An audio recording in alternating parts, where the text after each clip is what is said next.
बिहार में सबकी नज़र थी कि आखिर तेजस्वी यादव कब से सड़क पर निकलेंगे, यात्रा पर निकलेंगे। चर्चा थी कि 15 अगस्त के बाद वो निकलेंगे, मगर अब समय आ गया है। आज से तेजस्वी यादव सड़क पर निकल रहे हैं, मगर इस बार वो कार्यकर्ताओं से संवाद करने वाले हैं। जो अगले 8 दिन तक उनकी यात्रा चलने वाली है बिहार पे, उसका नाम है कार्यकर्ता संवाद यात्रा, जिसमें वो कार्यकर्ताओं से मिलेंगे, बंद कमरों में मिलेंगे, फीडबैक लेंगे। जो लोकसभा चुनाव हुए उसमें खराब परफॉर्मेंस रही आरजेडी की, उसके बारे में फीडबैक लेंगे। और इन 8 दिनों में वो 41 विधानसभाओं को कवर करने वाले हैं। 41 विधानसभा उनकी टारगेट पे रहेंगी। जो यात्रा आज 10 तारीख से शुरू हुई है वो 17 सितंबर तक चलेगी। तेजस्वी 10-11 को समस्तीपुर में होंगे, 12-13 को दरभंगा में होंगे, 14-15 तारीख को मधुबनी में और 16-17 सितंबर को मुजफ्फरपुर में और फिर वैशाली में यात्रा उनका इस यात्रा का अंत होगा। 41 विधानसभाओं पर नज़र रहेगी, कार्यकर्ताओं से मुलाकात होगी, फीडबैक लिया जाएगा। और कुछ दिनों पहले ही तेजस्वी ने बात साफ कर दी थी कि आने वाले विधानसभा में वो बेमुरव्वत टिकट काटेंगे, जो जिताऊ प्रत्याशी होगा उसी को टिकट देंगे। और करीब 24 यानी कि 2 दर्जन विधायकों पर फिलहाल जो हैं उन पर अभी तलवार लटकी हुई है। तो क्या मकसद इस यात्रा का, क्या वो तेजस्वी का जो मकसद है उसमें वो सफल होने वाले हैं, इस पर आज विस्तार से चर्चा करेंगे बिहार की बात में। तो बिहार की इस बात में आज हमारे साथ जो मेहमान होंगे उनके बारे में आपको बता देते हैं। प्रियदर्शी रंजन वरिष्ठ पत्रकार हैं, हमारे साथ हैं। मनीष गौतम राजनीतिक विश्लेषक हमारे साथ हैं और सुधांशु कुमार अभी कुछ देर में हमारे साथ जुड़ेंगे, वो भी राजनीतिक विश्लेषक हैं। आप दोनों लोगों का बहुत स्वागत है, प्रियदर्शी जी, मनीष जी। शुरुआत तेजस्वी यादव की इस यात्रा से ही कर लेते हैं, जो कार्यकर्ता संवाद यात्रा बताई जा रही है। और इसके बारे में जाहिर सी बात है लोग जानना चाहेंगे कि आखिर इसका क्या मकसद है। क्या मकसद जो पिछला चुनाव बीता उसका फीडबैक लेना है, या जो आने वाले वक्त में अगले साल जो विधानसभा चुनाव होने हैं वो केंद्र में रहने वाला है। शुरुआत करते हैं हम मनीष जी आपसे। मनीष जी, कैसे देख रहे हैं इस यात्रा को? ये जो तेजस्वी यादव की जो कार्यकर्ता संवाद यात्रा की शुरुआत हुई है आज, और 17 तक 4 जिलों और 41 विधानसभा क्षेत्रों को कवर किया जाएगा। जी मेरा मानना है कि इसका बिहार की राजनीति पर और विशेष तौर पर राष्ट्रीय जनता दल की जो भविष्य की राजनीति पर बड़ा असर देखने को मिल सकता है। इसके कुछ कारण हैं, उन कारणों को हमें समझना होगा। जी देखिए, इसके पूर्व में भी जो तेजस्वी यादव की चुनावी जनसभाएं हो रही थीं या जो उनकी यात्रा थी, उसमें भीड़ बहुत उमड़ रहा था, लेकिन वो भीड़ पूरी तरह से वोट में तब्दील नहीं हो रहा था। वो जो वोट में तब्दील नहीं हो रहा था, तो शायद पार्टी ने अपने अंदर मूल्यांकन किया होगा और यह चीज को महसूस किया होगा कि उनके जो कार्यकर्ता हैं, वो कार्यकर्ता उनके पार्टी के समर्थकों और वोटरों को मतदान केंद्रों तक ले जाकर के उनको अपने पार्टी या गठबंधन के उम्मीदवार के पक्ष में वोट नहीं करा पा रहे हैं। तो जी इसके लिए कार्यकर्ताओं का भावनात्मक रूप से नेता और पार्टी से जुड़ा होना बहुत जरूरी है। और इसी भावनात्मक जुड़ाव के लिए तेजस्वी यादव ने इस यात्रा को सोचा होगा, परिकल्पना की होगी, ऐसा मुझे लगता है। क्योंकि सभी कार्यकर्ताओं को पटना आकर तेजस्वी यादव से मिलना संभव नहीं है, तो उन्होंने सोचा कि इस बार मैं निकल करके कार्यकर्ताओं के पास जाऊंगा जी और उनको अवसर दूंगा कि वो अपने मन की बात जो है वो उन तक कहें और बेहिचक कहें, उनकी बातों को वो सुने। तो एक बार अगर कैडर बेस्ड पार्टी के रूप में अगर आरजेडी अपने को बनाने में सफल होती है इस तरह के राजनीतिक प्रयास से, तो इसका दूरगामी प्रभाव पड़ेगा। यह है पहला पहलू। जी दूसरा पहलू मैं आपको यह बताना चाहूंगा कि अगर हम बिहार की राजनीति को देखें, तो 90 के दशक में लालू प्रसाद यादव का बिहार की राजनीति में एक नेता के रूप में नहीं, एक पॉलिटिकल फिनोमिना के रूप में उदय हुआ। और जी उसके बाद बिहार का 2 दशक तक जो राजनीति था वह इस फिनोमिना के पक्ष में या विरोध में, और विरोध में जब नीतीश कुमार उभरे तो वो काफी राजनीतिक रूप से सफल हुए। लेकिन 2014 के बाद से तेजस्वी यादव ने पहले अपने को बिहार की राष्ट्रीय जनता दल के अंदर अपने को स्वीकार्य और सबसे बड़े नेता के रूप में स्थापित किया। अब वो बिहार की राजनीति में अपने को एक महत्वपूर्ण नेता के रूप में स्थापित करने के प्रयास में हैं। और एक एक बात की क्रेडिट देनी पड़ेगी तेजस्वी यादव को कि 2015 और 2020 के विधानसभा चुनाव प्रचार की कमान को उन्होंने संभाला।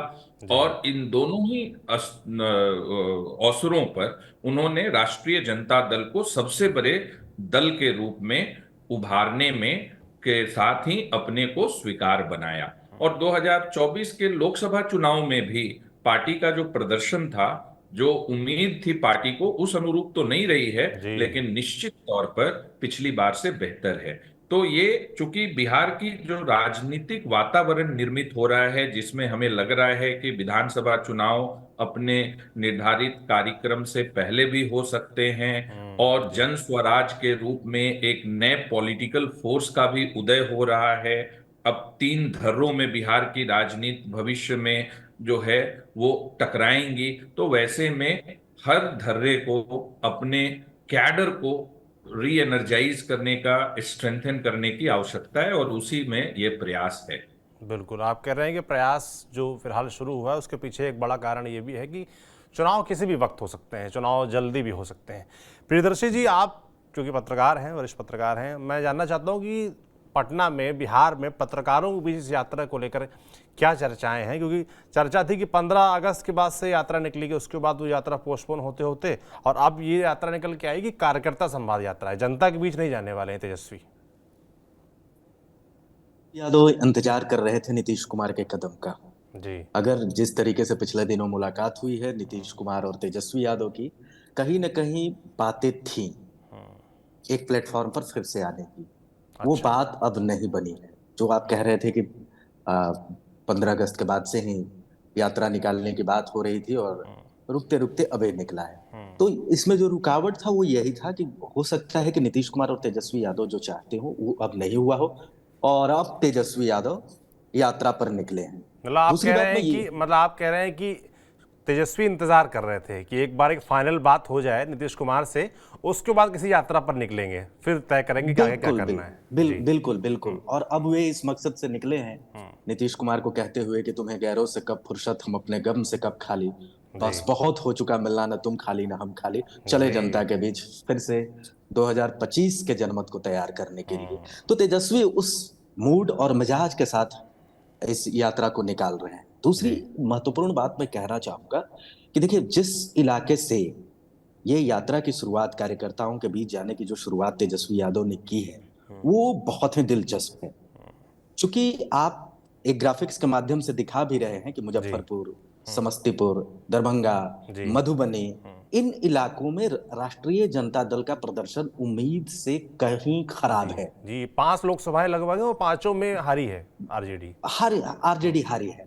और 2020 विधानसभा चुनाव का भी आंकड़ा वही है, जी। ये लोकसभा का चुनाव का भी आंकड़ा यही है। और इन इलाकों में तेजस्वी यादव निश्चित तौर पर मजबूती चाहते होंगे, इसीलिए आगाज यहां से कर रहे हैं। जी। क्योंकि आप 2020 का बिहार विधानसभा चुनाव भी देख लीजिए, उस दौरान दक्षिण बिहार में आरजेडी को बहुत भारी सफलता मिली, उम्मीद से बेहतर सफलता मिली, या कहिए कि आरजेडी जितना उम्मीद कर रही थी उतना मिल गया।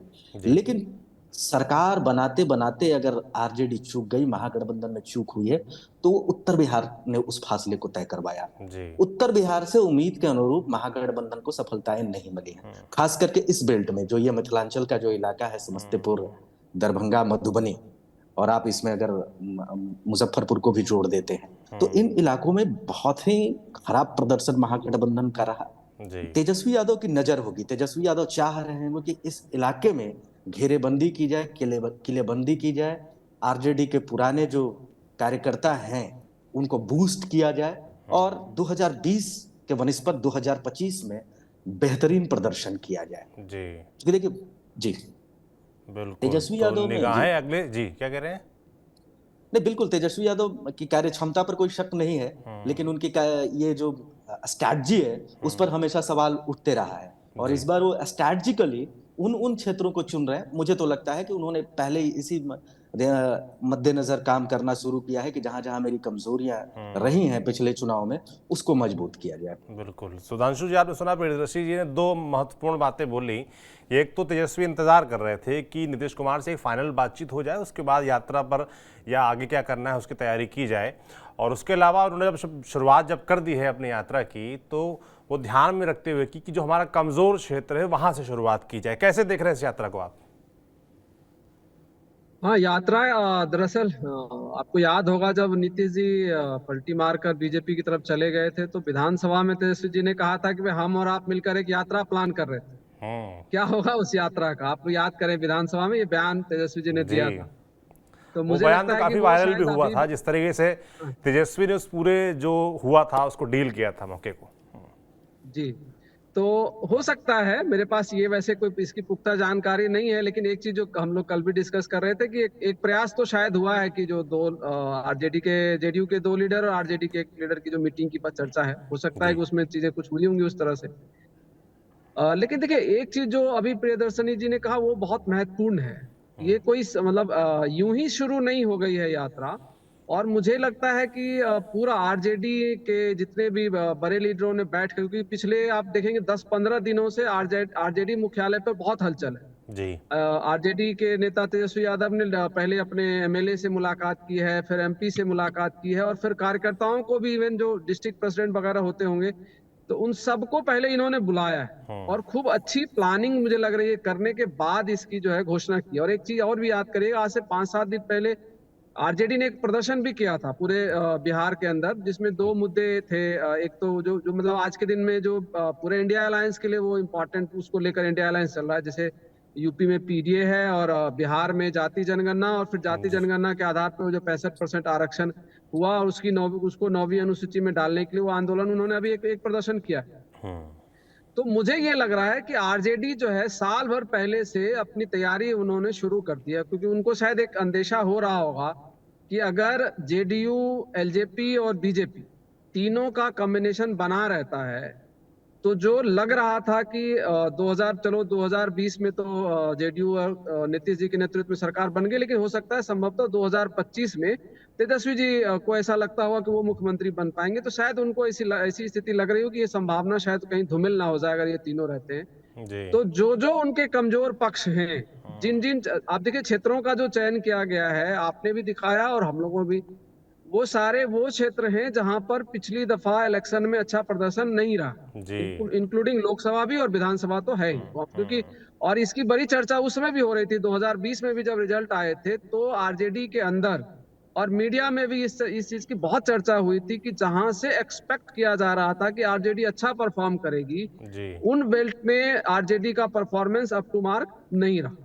तो ये जो 41 विधानसभा की यात्रा है, उनमें से ज्यादातर विधानसभा वो हैं जहां पर आरजेडी और उसके अलायंस जैसे सीपीएम सीपीआई का भी उसमें है, तो उन लोगों ने वो परफॉर्मेंस नहीं किया जैसा वो एक्सपेक्ट करते हैं। तो हो सकता है उन क्षेत्रों में जाकर एक तरह के संवाद की स्थिति करना चाहते हो, लोगों से मिलना जुलना, क्योंकि आप देखिए हम लोग बार बार इस चीज की चर्चा कर रहे हैं कि भाई पीके ऑलरेडी इसी यात्रा पर लगे हुए हैं, और पिछले 1-1.5 साल की यात्रा के बाद आज ये स्थिति हो गई कि हर चैनल पे उनकी चर्चा है कि हो सकता है कहीं एक थर्ड ग्रुप ना खड़ा हो जाए, एक थर्ड मतलब त्रिशंकु जो चुनाव हो वो तो 3 तरफ से ना वो हो जाए। तो हो सकता है उस चीज को आरजेडी ने ध्यान में रखा होगा और इसलिए शुरू किया। और एक चीज मैं आपको बताऊं, देखिए आज के दिन पिछले 10 साल में भारतीय राजनीति के अंदर जो एक बड़ा बदलाव आया है वो ये है कि जो एक बड़ी पार्टी जो बीजेपी है, उसके दो मजबूत चीज है उनके पास। एक तो है उनका कैडर और दूसरा है संगठन।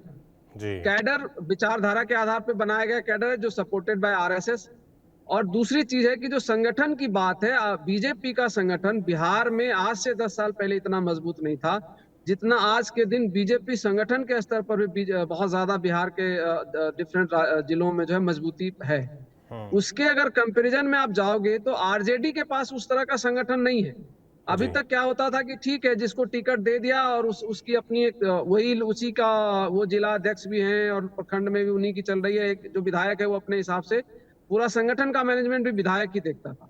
पर अभी क्या है, वो दौर निकल चुका है। आप इतने इस तरह के लचर संगठन के साथ बीजेपी से फाइट नहीं कर सकते। जी। तो अगर आपको बीजेपी से फाइट करना है तो संगठन को मजबूत करना और हर बूथ पर आपके 5 10 10 लोग हों, वो चीजें करना भी जरूरी। तो उसके लिए शायद मुझे लगता है ये यात्रा हो रही है। और एक पॉइंट और है, जी। देखिए लड़ाई होगी 2025 में विधानसभा जब होगा, तो लड़ाई होगी नैरेटिव की। और वो नैरेटिव इंडिया ब्लॉक, खाली आरजेडी की बात नहीं है, पूरे इंडिया ब्लॉक एक नैरेटिव बनाने की कोशिश कर रहा है। और जिसका सबसे ज्यादा अगर कहीं पर इम्पैक्ट दिखेगा तो वो है बिहार। और वो नैरेटिव क्या है? जाति जनगणना, और फिर जाति जनगणना के बाद 50% आरक्षण की सीमा तोड़ेंगे। नेता प्रतिपक्ष राहुल गांधी इस बात को बार बार कह रहे हैं। तो अगर वो कह रहे हैं और वो कह रहे हैं और बिहार ने इसके ऊपर पहले से लीड लिया हुआ है, ये अलग बात है कि वहां पर उसमें बीजेपी भी साथ थी, जेडीयू और आरजेडी की तो सरकार थी, पर बीजेपी भी जो वहां की लोकल यूनिट है उन्होंने उसका विरोध नहीं किया। और उस जाति जनगणना के परिणाम स्वरूप उन्होंने 65% आरक्षण भी करने की कोशिश की। तो अब जो नैरेटिव्स की बात है कि देखो जी, तेजस्वी जी और आरजेडी ये कहेगी कि भाई हमने नीतीश जी के साथ रहकर हमने 65% आरक्षण की सीमा करी, लेकिन अब देखिए नीतीश जी बीजेपी के साथ अलायंस में हैं और इसको सुप्रीम कोर्ट, अभी हाई कोर्ट ने मान लीजिए रोक दिया। और तो अब इसका एक ही रास्ता बचता है कि नवीं अनुसूची में इसको डाला जाए। और वो कौन करा सकता है जी? केंद्र सरकार कर सकती है। तो नीतीश जी और बीजेपी मिलकर आपको देखिए आरक्षण देना नहीं चाहती, रिजर्वेशन की सीमा बढ़ाना नहीं चाहती। ये नैरेटिव्स मुझे लगता है कि ये इन क्षेत्रों में लेकर जाएंगे और ये 41 विधानसभा में ये नैरेटिव्स चलेगा। तो शायद इसी का प्रयास है। और आप देखिएगा ये लगभग इस तरह की चीजें अब ये आने वाले दिनों में साल भर चलेगा।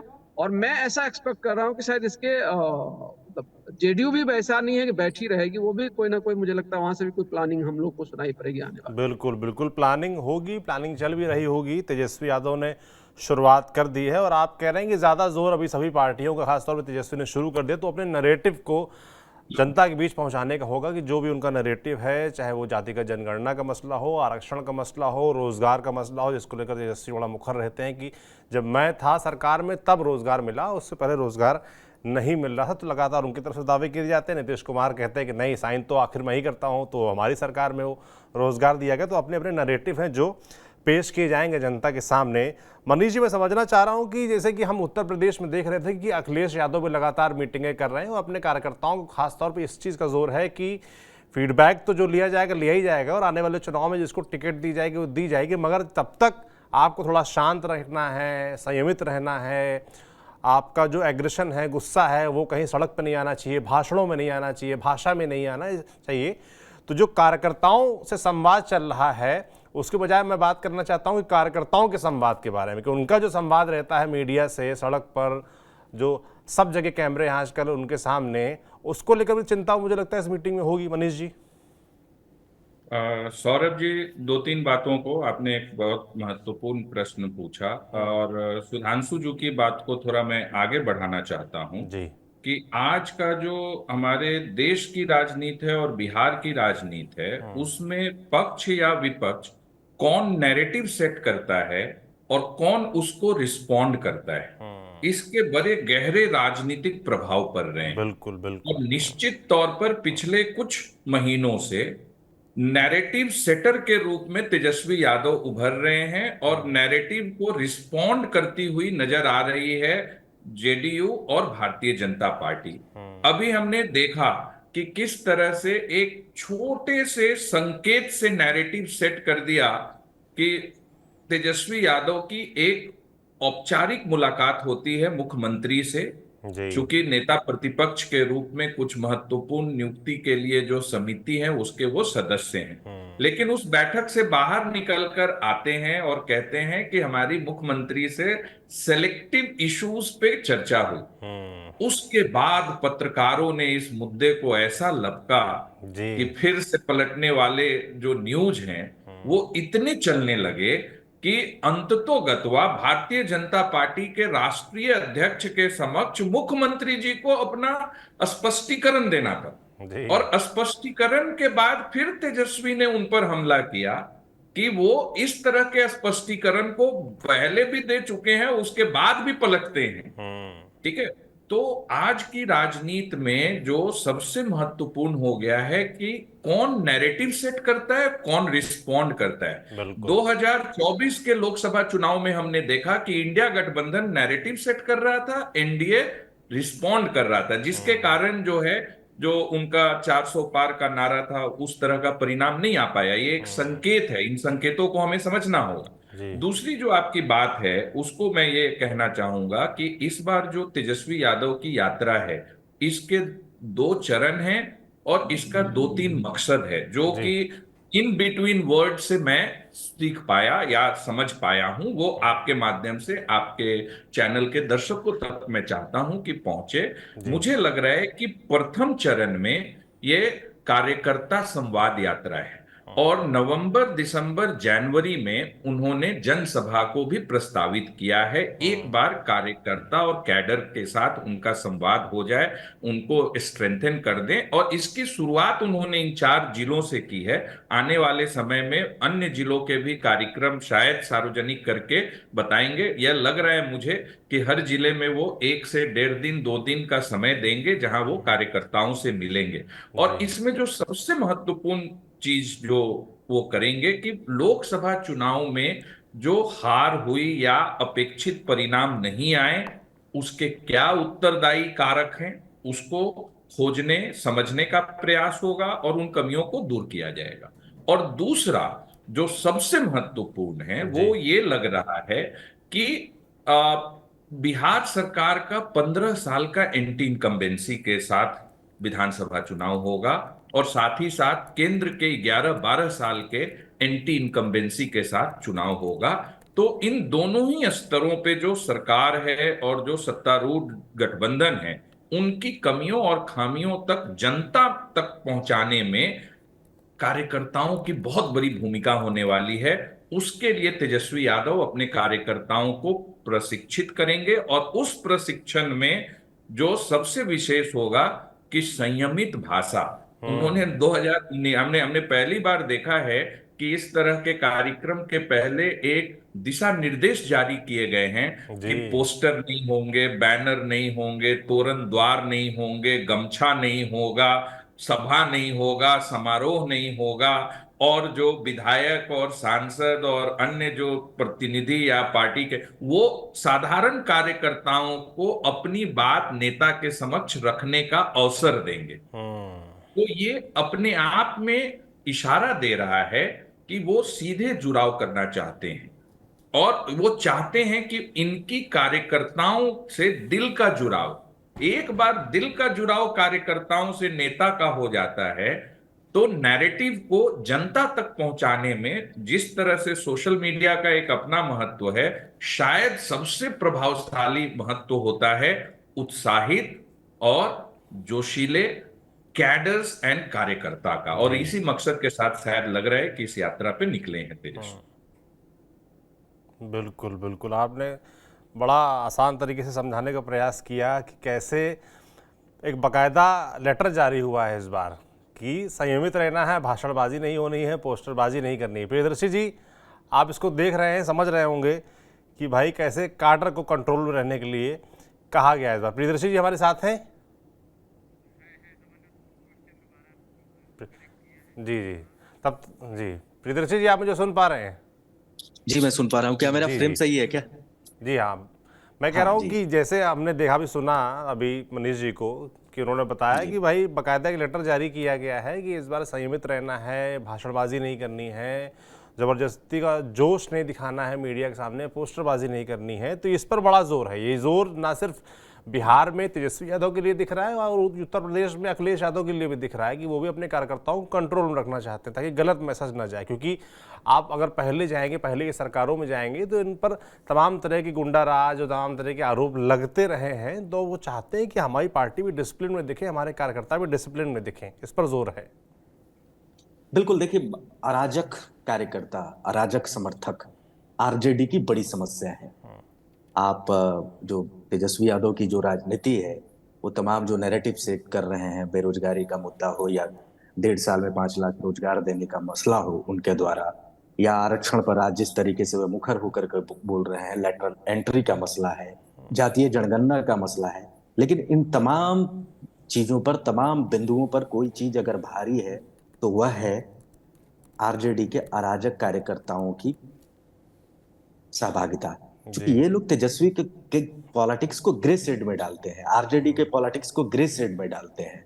और इससे तेजस्वी यादव ऊपर नहीं उठ पा रहे हैं, आरजेडी ऊपर नहीं उठ पा रही है, अखिलेश यादव उत्तर प्रदेश में ऊपर नहीं उठ पा रहे हैं। बहुत अच्छा भाषण देते हैं, बहुत अच्छी बातें करते हैं, अखिलेश यादव ने काम भी अच्छा किया है, तेजस्वी यादव ने भी बिहार में परफॉर्म करके दिखाया है।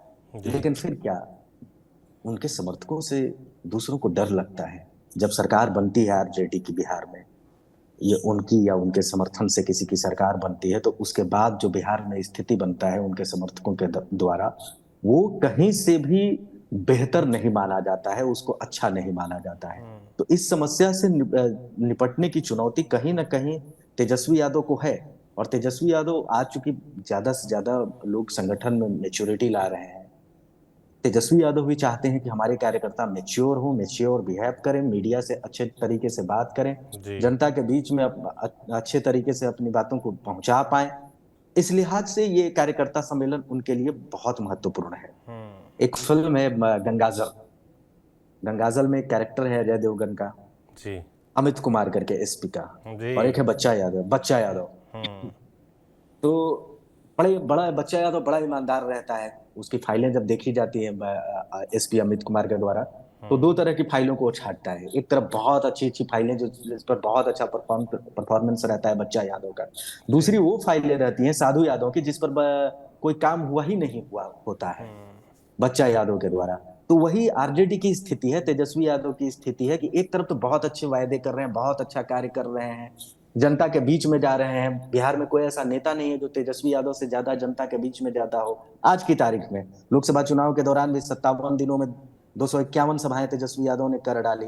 लेकिन इसके बाद भी कार्यकर्ताओं की अराजकता, जिस तरीके से आप लोकसभा चुनाव का भी उदाहरण ले लीजिए, जमुई में जो हुआ, चिराग पासवान की मां को लेकर के जो गाली गलौज जो किया गया था, उसके बाद जो माहौल बदला, वो चीजें कहीं ना कहीं नुकसानदायक हैं।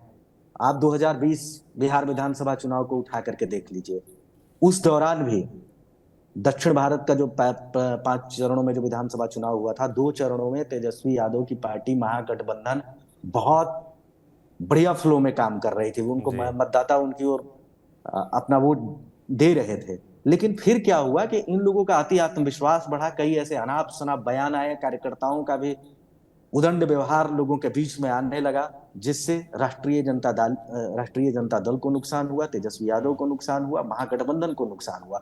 और वैसी ही स्थिति कमोबेश अगर 2025 में भी रही तो तमाम जो मुद्दे हैं, आरक्षण का मुद्दा है, बेरोजगारी का मुद्दा है, लेटरल एंट्री का मामला है, आरक्षण का मामला है, इसके बाद भी तेजस्वी यादव भी नीतीश कुमार और बीजेपी की चुनौतियों को शायद पार ना पाए। उनको जरूरी है कि उस मिथक को तोड़ें, उस तिलिस्म को तोड़ें जो उनके कार्यकर्ताओं द्वारा पिछले 20-30 वर्षों में बनाया गया है। तेजस्वी यादव बधाई के पात्र हैं। जिस तरीके से आरजेडी को 2010 में 22 सीटें आई थी, उससे उनको 80 और 77 तक ले आने का काम तेजस्वी यादव ने किया है। तो तेजस्वी यादव की कार्यशैली पर सवाल नहीं है, उनकी कार्य क्षमता पर सवाल नहीं है, लेकिन उनके कार्यकर्ताओं की उदंडता पर सवाल है। और 2010 में 22 सीटों पर आरजेडी पहुंच गई थी, लालू यादव की पार्टी पहुंच गई थी, तो उसके पीछे भी कहीं ना कहीं उनके कार्यकर्ताओं का यह रवैया जिम्मेवार था। बिल्कुल जिम्मेदार है, मुझे लगता है इस पर नजर होगी भी। सुधांशु जी कैसे देख रहे हैं इसको, जो कार्यकर्ताओं का संवाद है उस पर ज्यादा जोर है कि कार्यकर्ताओं से संवाद पर ज्यादा जोर है? नहीं, एक चीज आपको बताऊं, जैसे मैंने कहा ना कि अभी पिछले 5-7 दिनों में एक तो संगठन के पदाधिकारियों की मीटिंग की गई, फिर आप देखिएगा प्रवक्ताओं की मीटिंग हुई, सारे प्रवक्ताओं को बुलाकर जो है, तो एक ट्रेनिंग जैसा चल रहा है, जो कैडर ट्रेनिंग कहते हैं ना, जो और बहुत रिक्वायर्ड है। मुझे लगता है तेजस्वी जी ने ये इस बात को समझा है कि कैडर ट्रेनिंग, जो मैं बार बार कह रहा था कि बीजेपी के सामने अगर आपको खड़ा होना है तो मजबूत संगठन और कैडर ट्रेनिंग के बिना आप उनके सामने अभी खड़े नहीं हो सकते। तो उसकी तैयारी तो है ही। और दूसरी जो एक महत्वपूर्ण चीज है कि आरजेडी के ऊपर हमेशा से ये आरोप जंगल राज का लगता रहा है कि भाई जब आप शासन में आते हो, और हम लोगों ने और हम सब लोग जानते हैं, अगर जो भी सर्वे किया जाता है तो आज के दिन खास करके 2015 के बाद की जो आरजेडी है वो वापसी सत्ता में उसकी इसलिए नहीं हो पा रही। मतलब प्रयास रहता है 70 सीट 80 सीट के आसपास पहुंचते हैं और फिर वहां से कहीं के आप देखोगे एकदम सत्ता के नजदीक जाकर 5-10 विधायकों की कमी से वो पीछे रह जा रहा है। तो उसके पीछे एक बड़ी वजह ये है कि वो लोग जो ये जो आरोप लगता था जंगल राज का, उससे निकल नहीं पा रहे हैं। आज भी कई लोग जो बाजारों में काम करने वाले जो समाज है या अन्य समाज है, ये इन लोगों को ये अभी भी उनके अंदर ये भय फैलाया जाता है कि भाई आरजेडी अगर आ गई तो वो जंगल राज का वो दौर दोबारा से शुरू हो जाएगा। उसमें क्या सच है क्या झूठ है मैं उसके अंदर नहीं जाता, ना उसको डिटेल में जी। हम लोग देखते नहीं। लेकिन एक चीज तो मानना पड़ेगा कि आरजेडी और समाजवादी पार्टी जैसी जो संगठन है, ये ऑलवेज मीडिया के स्क्रूटनी में बहुत, मतलब कहते हैं माइन्यूट स्क्रूटनी इस पार्टी की होती रही है। इसके कार्यकर्ता अगर छोटी भी गलतियां करते हैं तो वो बड़े पैमाने पर उसको दिखाया जाता है। तो बिल्कुल मुझे दिखाया लगता है कि शायद ये जाता है। बहुत मुझे अच्छी लगता है रिपोर्ट। कि ज़्यादा ऊर्जा भी इसीलिए चाहे तेजस्वी यादव हों चाहे अखिलेश यादव हों, उनकी इसी बात पर खर्च होती है कि वो ये दावा करने का लगातार प्रयास करते हैं कि अब हम बदल गए हैं, समय के साथ बदले हैं, और जो पहले जो चीज़ें रही हैं वो अब वैसी नहीं है, ना हमारे कार्यकर्ता ना हमारे लोग, और अगर अब हम सरकार में आएंगे तो वो चीज़ें नहीं दोहराएंगे। तो इस पर भी मज़े की ऊर्जा मुझे लगता है खर्च होती है पार्टियों की। बिल्कुल दोनों की होती है। और इसी को शायद एक तरह से एक तो ट्रेनिंग भी हो जाएगी, और ट्रेनिंग जब होगी तो देखिए ये मैसेजिंग तो होनी है ना, मीडिया में डिस्कशन होगा, कार्यकर्ताओं का व्यवहार बदलेगा, फिर कार्यकर्ताओं की ये ट्रेनिंग होगी कि भाई आप अगर मतलब एक बड़े भाई की भूमिका की तरफ जाते हैं, लोगों को अपने साथ विभिन्न प्रकार के जो अलग अलग तरह के वोटर्स का ग्रुप है उसको अपने साथ जोड़ते हैं, तो वो सारी ट्रेनिंग होगी। फिर उस ट्रेनिंग में इश्यूज क्या लेकर जाने, ये सारी चीजें बताई जाएगी। अभी आप देखो, पिछले बार भी हम लोग चर्चा कर रहे थे, जानबूझकर जिस जंगल राज का आरोप आरजेडी पर लगता है उसको रिवर्ट करने की कोशिश कर रही है आरजेडी, और नीतीश कुमार के आंकड़े जारी हो रहे हैं, नीतीश कुमार के शासन के, कि देखो जी आपके शासन में एक एक दिन में 44 घटनाएं हो रही हैं, छोटी से लेकर बड़ी घटनाएं, और वो वायरल किए जा रहे हैं वो वीडियोस, उन जो अपराध जिस तरह के हो रहे हैं, अगर उसका कोई अवेलेबल हो जा रहा है तो उसको बड़े पैमाने पर वायरल किया जा रहा है। उसकी वजह यही है जो मैंने कहा ना, कि नैरेटिव को बदलने की कोशिश कर रही है। एक तो आरजेडी अपनी छवि ठीक करना चाह रही है कि भाई हमारे ऐसा नहीं है कि हम अगर सत्ता में आएंगे तो वो जो पिछली चीजें या पिछले तरह के आरोप थे हम उससे बहुत आगे निकल चुके हैं, हमारे कार्यकर्ता भी अब जो है काफी समझदार हैं, और जो एक तरह का होता है, क्योंकि देखिए होता क्या था शुरुआती दौर में जब सत्ता आई और खास तरह के लोगों के पास जो बहुत दिनों से सत्ता नहीं थी और सत्ता आई, तो फिर उसके रिएक्शंस हुए हैं, इसमें कोई डाउट नहीं है। और उस रिएक्शंस को लोगों ने जिस तरीके से फिर प्रेजेंट किया वो दोनों ही चीजें थी।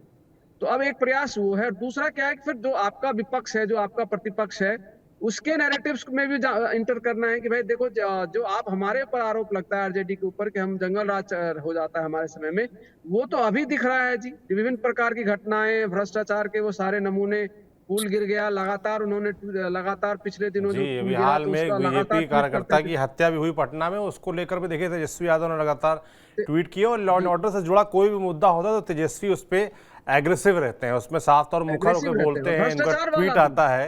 जी, अब थोड़ा आगे बढ़ते हैं इस भ्रष्टाचार का मुद्दे से। मुद्दा भी जो मैं आप थोड़ा समझना चाहता हूं, जो 41 सीटें हैं उनमें 12 सीटें लगभग सवर्णों के पास हैं, यानी कि ब्राह्मण, ठाकुर, भूमियार, इन लोगों के पास हैं।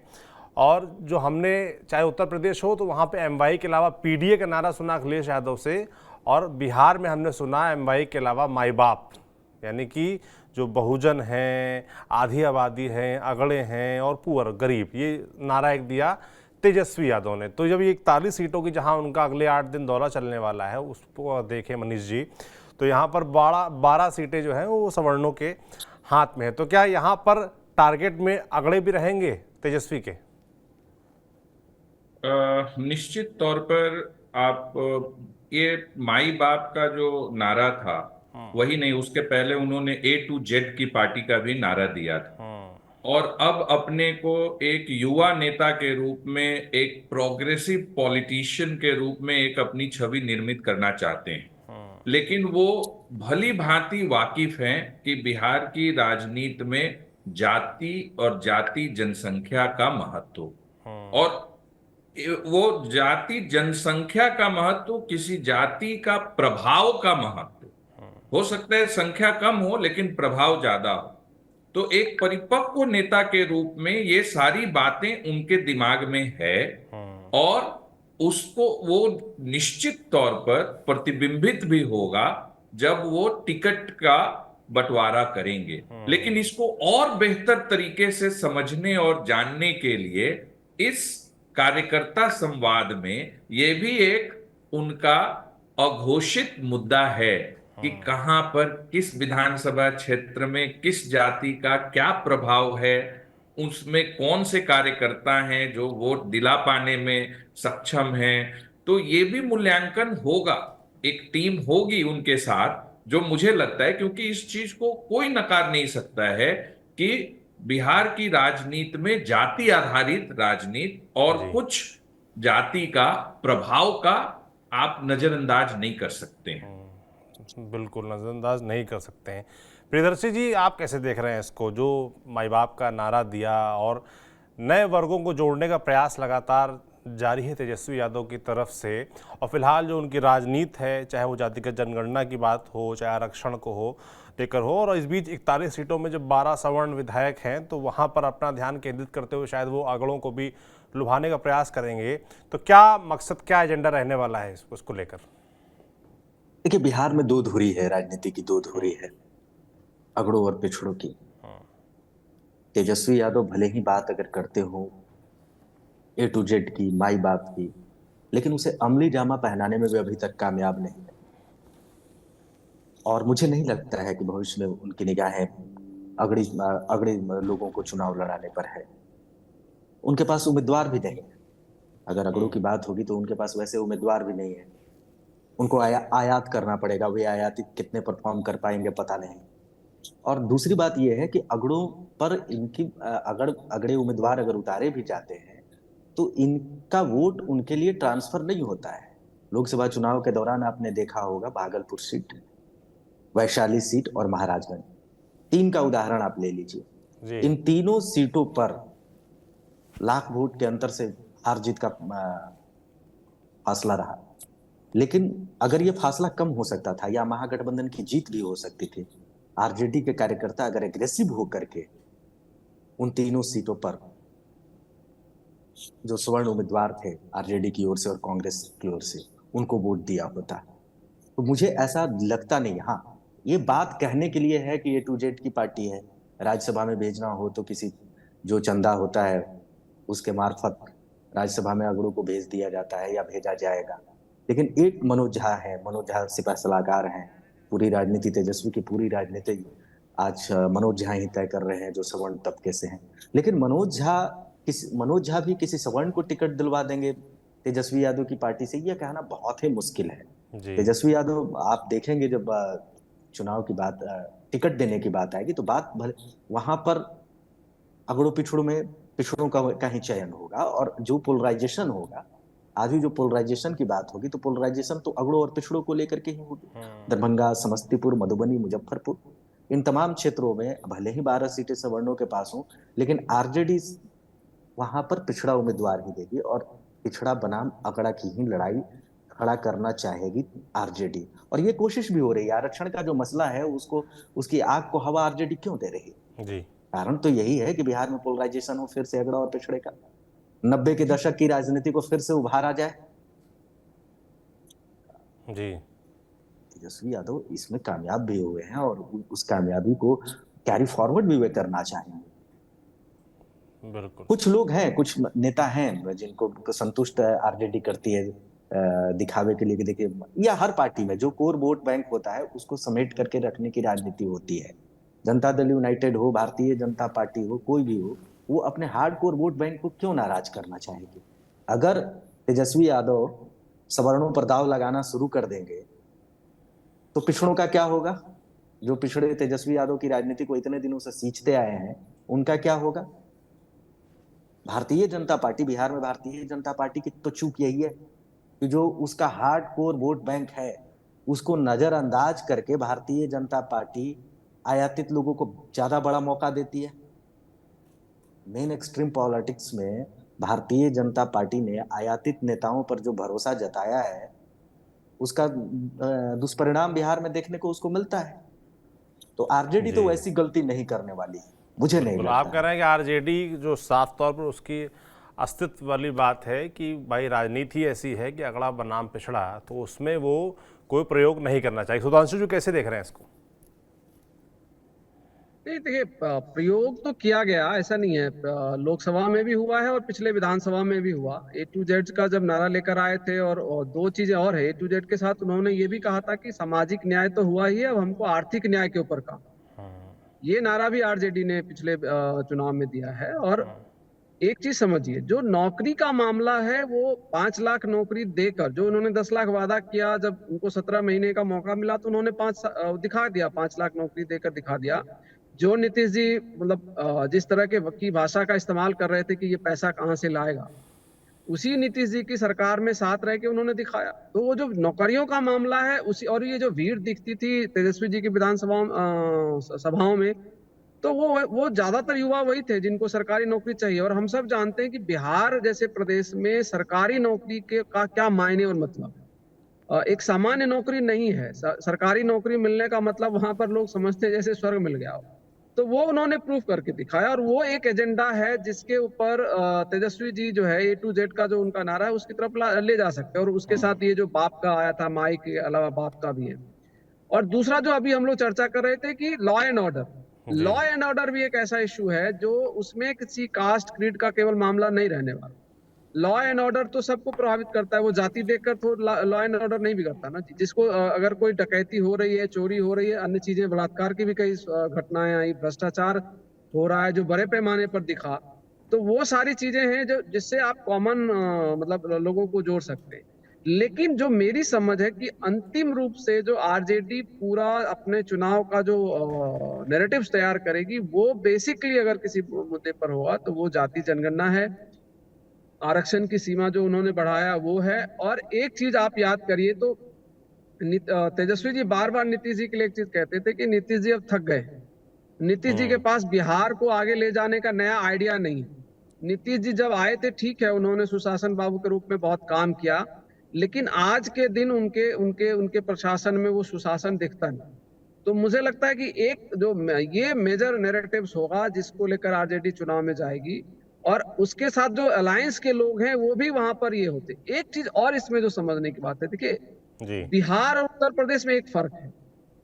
उत्तर प्रदेश एक ऐसा राज्य है जहां पर ओबीसी का अगर आप देखेंगे, और एक एक लेवल तक अगर दलित वोटर्स के लिए भी देखेंगे, तो पिछले लोकसभा के चुनाव में ये दिखा कि ओबीसी का जिसको पीडीए नारा समाजवादी पार्टी ने दिया, तो वो उनमें से काफी ऐसी जातियां जो MY समीकरण के साथ अपने को फिट नहीं कर रह पाती थी, वो सब भी उनकी तरफ आए। और लोग ये सवाल पूछते हैं कि भाई पीडीए का नारा या सोशल जस्टिस का नारा उत्तर प्रदेश में चल गया, बिहार में क्यों नहीं चला? तो उसकी एक वजह है, और वो विधानसभा में भी दिखेगा। उसकी वजह ये है कि बिहार में केवल अकेले लालू यादव या तेजस्वी यादव ही नहीं है जो सोशल जस्टिस की बात कर रहे हैं। जी। और जितनी पहचान और जितना एक तरह से सम्मान जो है सोशल जस्टिस के लोगों के बीच में तेजस्वी जी और लालू जी का है, तो लगभग उसी तरह का सम्मान नीतीश जी का भी। इसलिए वो जो एक तरह से वोटर टर्नआउट है, या जो एक तरह से वोटों को इकट्ठा करने का जो मामला है, एक तरफ करने का जो मामला है, उसमें नीतीश जी, क्योंकि अगर खाली बीजेपी वर्सेस आरजेडी हो जाए तो शायद ये हो सकता है कि सोशल जस्टिस के लोग जो है या सोशल जस्टिस से जुड़ी हुई जातियां बड़े पैमाने पर आरजेडी के साथ चली जाएंगी। लेकिन वो हो नहीं पाता है, क्योंकि नीतीश जी का दो बहुत महत्वपूर्ण क्षेत्र है जहां पर वो अत्यंत पिछड़ी जातियां और अत्यंत जो महादलित वाला वर्ग है, उसमें उन्होंने एक नया वोट बैंक क्रिएट भी किया। तो वो कोशिश तो जरूर तेजस्वी जी करेंगे। और चूंकि अगर संविधान की 9वीं अनुसूची में नहीं डलवा पाते, जिसकी संभावना शायद मुझे लगती भी नहीं है कि बीजेपी मतलब शायद मान जाए, और ना अगर नहीं मानती है तो तेजस्वी जी के पास कहने के लिए होगा कि जब नीतीश जी हमारे साथ थे या हम उनके साथ थे, तब देखिए हमने ये सारी चीजें करी, और जैसे ही हम अलग हुए तो वही प्रयास जो इतना जोर शोर से शुरू किया गया था नीतीश जी के द्वारा, और इंडिया गठबंधन में भी ये चीजें ले जाई गई थी, और जिसके लिए आज राहुल गांधी से लेकर पीडीए सारी चीजें आ गई, पूरे देश में वो एक नारे की तरफ बन रहा है, उससे नीतीश जी कहीं ना कहीं पीछे हट रहे हैं जी। तो मैं ये कर सकता हूँ, अगर आप तेजस्वी को दोबारा से मौका दोगे तो हम सरकारी नौकरियां भी देंगे और जातिगत आरक्षण भी लागू करेंगे, और आरक्षण की सीमा भी बढ़ाएंगे, और जो जातिगत आरक्षण केंद्र के स्तर पर होना चाहिए उसके लिए प्रयास करेंगे। तो ये मुझे लगता है कि प्रयास आरजेडी का जरूर रहेगा। और हो सकता है कि जी। जिस तरह का भाग, क्योंकि देखिए एक और बात है, बिहार की राजनीति में दलितों की जो लीडरशिप है उसमें कास्ट लीडर्स तो हैं, जैसे मान लीजिए चिराग पासवान जी अपनी जाति के लीडर हैं, जी। जीतन राम मांझी जी की अपनी पार्टी में पकड़ है, उधर शाहनी जी की अपनी मतलब अपनी जाति में पकड़ है, शाहनी जी की अपनी जाति में पकड़ है। लेकिन एक कोई कॉमन व्यक्ति जिससे सारे दलित अपने को आइडेंटिफाई करते हुए सारे दलित जातियों के लोग अपने को नेता मानते, दलित जातियों के लोग उनको नेता मानता हो, ऐसा कोई लीडर बिहार में अभी भी नहीं है। तो अगर और वो उसको अगर किसी ने शुरू में तो अगर माना गया तो लालू जी थे, फिर नीतीश जी आए। तो अभी उनके पास मौका है, अगर इस चीज को प्रूफ कर पाएंगे तो हो सकता है कि दोबारा से आरजेडी वहां पर भी अपनी लीडरशिप खड़ी कर सके। तेजस्वी जी को शायद वहां पर सम्मान मिलना शुरू हो। बिल्कुल बिल्कुल, तो इसीलिए मुझे लगता है वो प्रयास जारी भी है और इसीलिए तेजस्वी निकले हैं यात्रा पर और कार्यकर्ताओं से संवाद करने का प्रयास कर रहे हैं, जिसमें आने वाले विधानसभा चुनाव को लेकर वो रूपरेखा जो प्लान होगा वो तैयार करेंगे कि किस तरीके से प्रत्याशियों का चुनाव होगा, किन मुद्दों के साथ चुनाव में जाना है।